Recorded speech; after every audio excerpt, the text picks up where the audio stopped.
Chapter 24. Just as the sun began to sink, several little pages came out of the house and, with low salutations, distributed among the guests daintily embossed and painted programs of the tableaux vivants prepared for their diversions in the extemporized Bijou Theatre. Numbers of people rose at once from their chairs on the lawn, eager for this new spectacle, and began to scramble along and hustle one another in that effective style of high breeding so frequently exhibited at Her Majesty's drawing rooms. I, with Sybil, hastily preceded the impatient pushing crowd, for I wished to find a good seat for my beautiful betrothed before the room became full to overflowing. There proved, however, to be plenty of accommodation for everybody. What space there was seemed capable of limitless expansion, and all the spectators were comfortably placed without difficulty. Soon we were all studying our programs with considerable interest, for the titles of the tableau were somewhat original and mystifying. They were 8 in number, and were respectively headed Society, Bravery, Ancient and Modern, A Lost Angel, The Autocrat, A Corner of Hell, Seeds of Corruption, His Latest Purchase, and Faith and Materialism. It was in the theatre that everyone became at last conscious of the weirdly beautiful character of the music that had been surging round them all day. Seated under one roof in more or less enforced silence and attention, the vague and frivolous throng grew hushed and passive. The society smirk passed off certain faces that were as trained to grin as their tongues were trained to lie.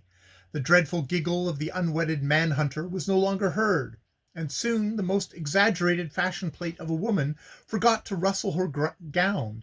The passionate vibrations of a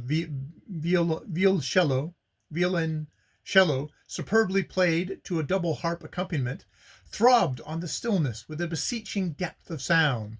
And people listened, I saw, almost breathlessly, entranced as it were, against their wills, and staring as though they were hypnotized, in front of them at the gold curtain with its familiar motto, "All the world's a stage, and all the women and men and women merely players."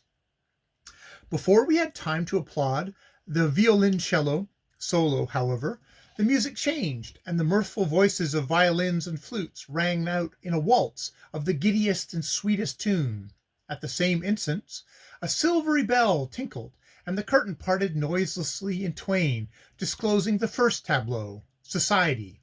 An exquisite female figure, arrayed in an evening dress of the richest and most extravagant design, stood before us, her hair crowned with diamonds, and her bosom blazing with the same lustrous gems. Her head was slightly raised, her lips were parted in a languid smile. In one hand she held an uplifted a glass of foaming champagne. Her gold-slippered foot trod on an hourglass. Behind her, catching convulsively at the folds of her train, crouched another woman in rags, pinched and wretched, with starvation depicted in her face. A dead child lay near, and, overshadowing this group, were 2 supernatural shapes, one in scarlet, the other in black, vast and almost beyond the stature of humanity.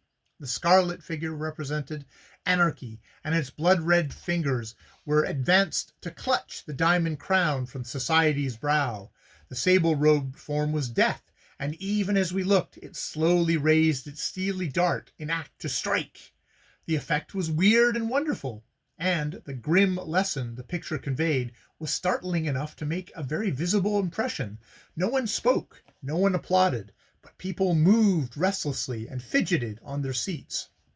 And there was an audible sigh of relief as the curtain closed. Opening again, it displayed the second tableau, Bravery, Ancient and Modern. This was in 2 scenes. The first one depicted a nobleman of Elizabeth's time, with rapier drawn, his foot on the prostrate body of a coarse ruffian who had evidently, from the grouping, insulted a woman whose slight figure was discerned shrinking timidly away from the contest. This was ancient bravery, and it changed rapidly to modern, showing us an enervated, narrow-shouldered, pallid dandy in opera coat and hat, smoking a cigarette and languidly appealing to a bulky policeman to protect him from another young noodle of his own class, similarly attired, who was represented as sneaking round a corner in abject terror. We all recognized the force of the application, and were in much better humor with this pictured satire than we had been at the lesson of society.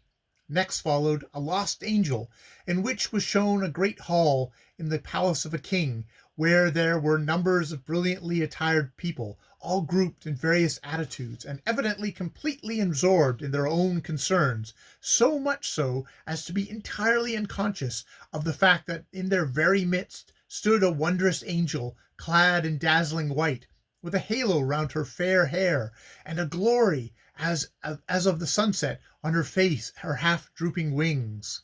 Her eyes were wistful, her face was pensive and expectant. She seemed to say, "Will the world ever know that I am here?" Somehow, as the curtain slowly closed again, and amid loud applause, for the picture was extraordinarily beautiful, I thought of Mavis Clare and sighed. Sybil looked up at me. "Why do you sigh?" she said. "It's a lovely fancy, but the symbol is wasted in the present audience. No one with education believes in angels nowadays." "True," I assented, yet there was a heaviness at my heart, for her words reminded me of what I would have rather have forgotten, namely her own admitted lack of all religious faith. The autocrat was the next tableau, and represented an emperor enthroned. At his footstool knelt a piteous crowd of the starving and oppressed, holding up their lean hands to him, clasped in anguished petition. But he looked away from them as though he saw them not. His head was turned to listen to the side whisper of one who seemed, by courtly bent and flattering smile, to be his adviser and confidant. Yet that very confidant held secreted behind his back a drawn dagger, ready to strike his sovereign to the heart. "Russia," whispered one or two of the company, as the scene was obscured, but scarcely breathed suggestion quickly passed into a murmur of amazement and awe as the curtain parted again to disclose a corner of hell.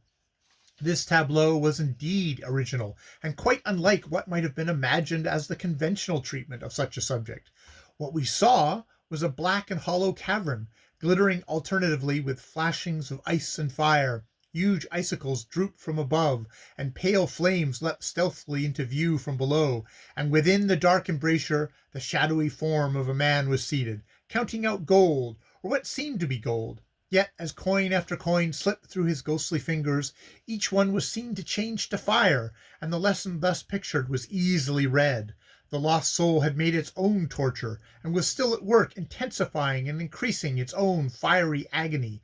Much as this scene was admired for its Rembrandt effect of light and shade, I personally was glad when it was curtained from view. There was something in the dreadful face of the doomed sinner that reminded me forcefully and unpleasantly of those ghastly three I had seen in my horrid vision on the night of Viscount Linton's suicide. Seeds of Corruption was the next picture, and showed us a young and beautiful girl in her early teens, lying on a luxurious couch en dassible, with a novel in her hand, and of which the title was plainly seen by all, a novel well known to everyone present, and the work of a much praised living author. Round her, on the floor, and cast carelessly on a chair at her side, were other novels of the same sexual type. All their titles were turned towards us, and the names of their authors equally made manifest. "What a daring idea," said a lady in the seat immediately behind me. "I wonder if any of those authors are present." "If they are, they won't mind," replied the man next to her with a smothered laugh. "Those sort of writers would merely take it as a first-class advertisement." Sybil looked at the tableau with a pale face and wistful eyes. "That is a true picture," she said under her breath. "Geoffrey, it is painfully true." I made no answer. I thought I knew what she alluded, but alas, I did not know how deeply the seeds of corruption had been sown in her own nature, or what a harvest they would bring forth. The curtain closed, to open again almost immediately on his latest purchase. Here we were shown the interior of a luxurious modern drawing-room, where about 8 or 10 men were assembled, in the fashionable evening dress. They had evidently just risen from a card-table, and one of them, a dissipated-looking brute, with a wicked smile of mingled satire and triumph on his face, was pointing to his purchase, a beautiful woman. She was clad in glistening white like a bride, but she was bound, as prisoners are bound, to an upright column on which the grinning head of a marble Silenus leered above her. Her hands were tied tightly together with chains of diamonds, her waist was bound with thick ropes of pearls. A wide collar of rubies encircled her throat, and from bosom to feet she was netted about and tied with strings of gold and gems. Her head was flung back defiantly with an assumption of pride and scorn. Her eyes alone expressed shame, self-contempt, and despair at her bondage. The man who owned this white slave was represented, by his attitude, as cataloguing and appraising her points for the approval and applause of his comrades, whose faces variously and powerfully expressed the differing emotions of lust, cruelty, envy, callousness, derision, and selfishness, more admirably than the most gifted painter could imagine. "A capital type of most fashionable marriages," I heard someone say. "Rather," said another voice replied, "the orthodox happy couple come to life." I glanced at Sybil. She looked pale, but smiled as she met my questioning eyes. A sense of consolation crept warmly about my heart as I remembered that now she had, as she had told me, learnt to love, and that therefore her marriage with me was no longer a question of material advantage alone. She was not my purchase. She was my love, my saint, my queen, or so I chose to think in my foolishness and vanity. The last tableau of all was to come, Faith in Materialism, and it proved to be the most startling of the series. The auditorium was gradually darkened, and the dividing curtains disclosed a ravishingly beautiful scene by the seashore.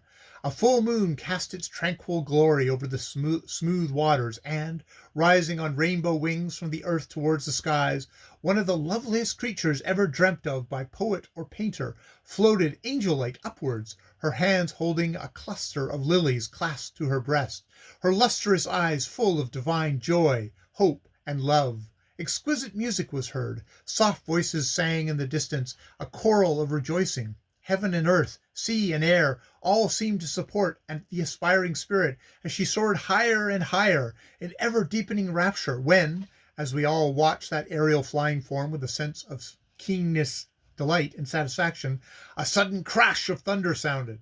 The scene grew dark, and there was a distant roaring of angry waters. The light of the moon was eclipsed. This music ceased. A faint lurid glow of red shone at first dimly, then more vividly, and materialism declared itself, a human skeleton, bleached white and grinning ghastly mirth upon us all.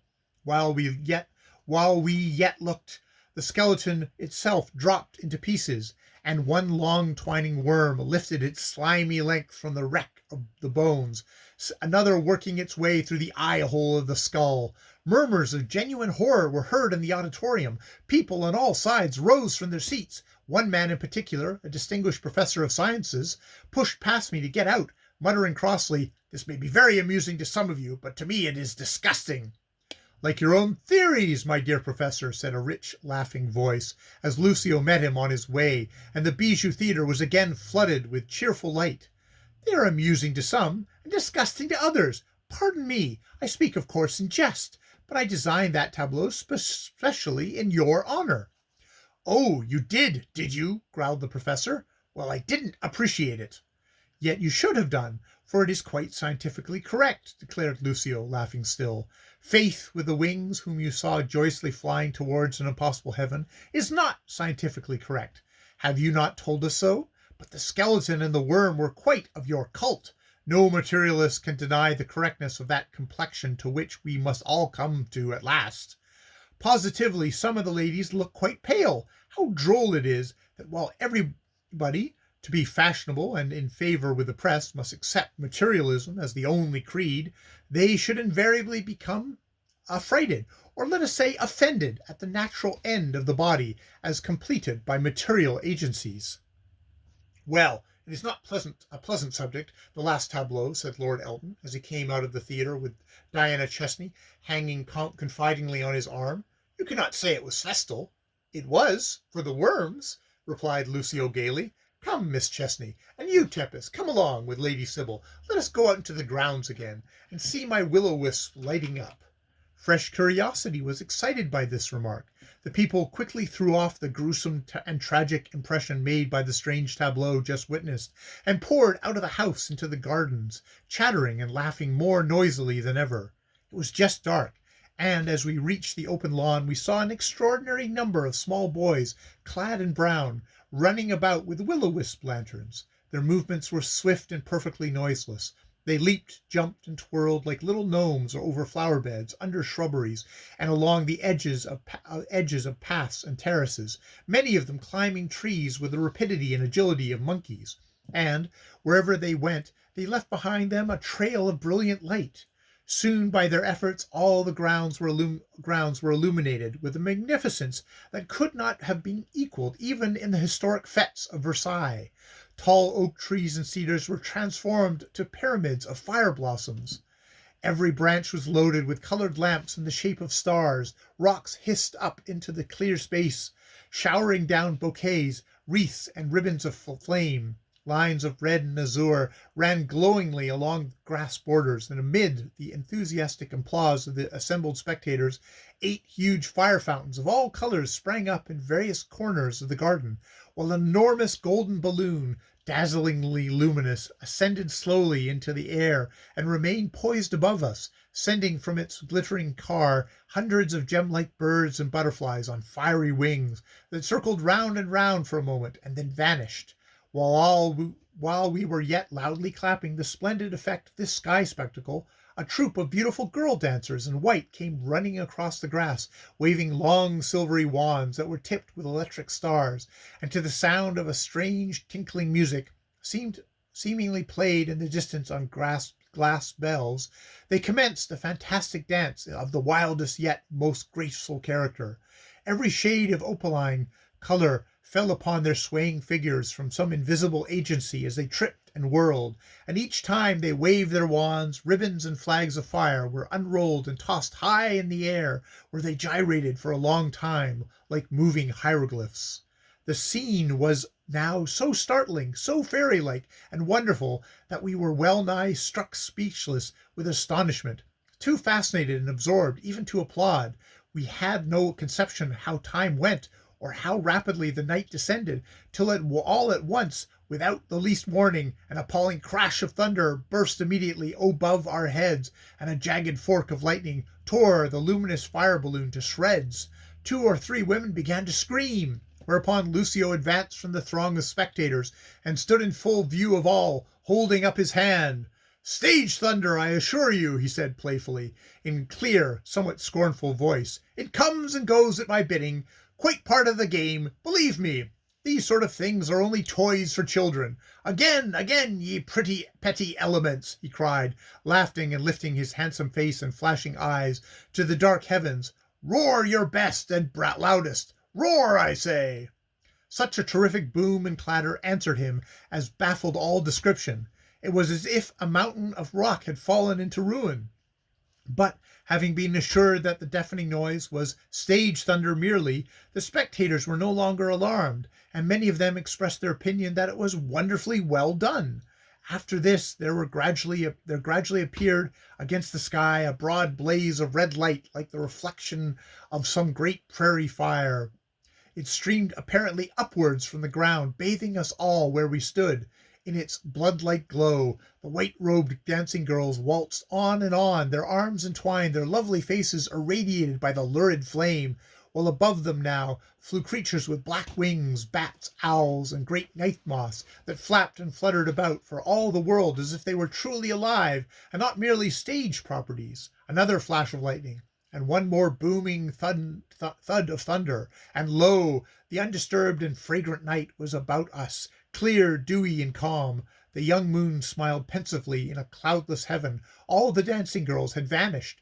The crimson glow had changed to a pure silvery radiance, and an array of pretty pages in 18th century costumes of pale pink and blue stood before us with lighted flaming torches, making a long triumphant avenue down which Lucio invited us to pass.